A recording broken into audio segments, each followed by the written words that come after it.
This audio is used for the transcriber test at GoTranscript. Lead paint.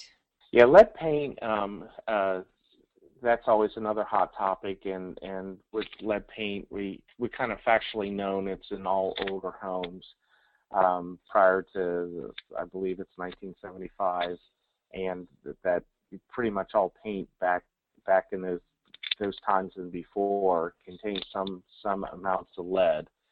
So testing is not recommended with lead paint, especially if you know it's an older home and it looks like a lot of the original paint's there. And the other thing with testing lead paint is you can test all you want in a room, and you might just miss the one spot that actually has lead paint on it. So it's almost an impossibility to test the whole house for lead paint without removing every single bit of paint and testing it, and then you got a cost factor. The mitigation of lead paint is pretty simple. You just got to make sure that it's covered with newer paint, that there isn't any chipping or peeling, and no friction surfaces. So basically with lead paint, you just got to make sure you do the right thing and cover, make sure that the potential lead paint is covered and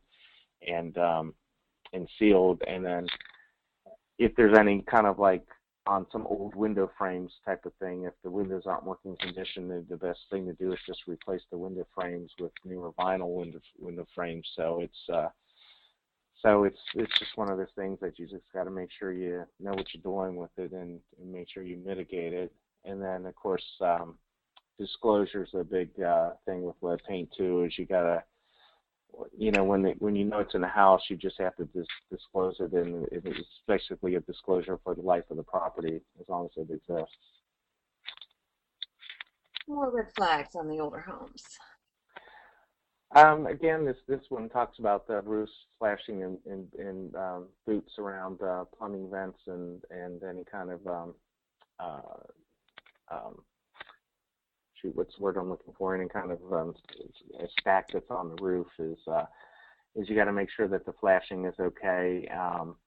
A lot of the older homes have like cast iron vent pipes, and those are always hard to get boots around, and you find a lot of people will just put a tar, a roofing tar around it, which will work for a while, but there's actually a little bit more maintenance to kind of get up there and check it and make sure that it doesn't crack, or because that tar will last for a while, but once it starts drying out, it cracks pretty easily. So caulking is really silicone caulking is really preferred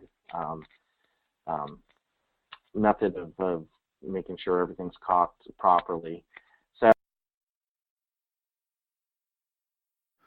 This audio is used for the transcriber test at GoTranscript.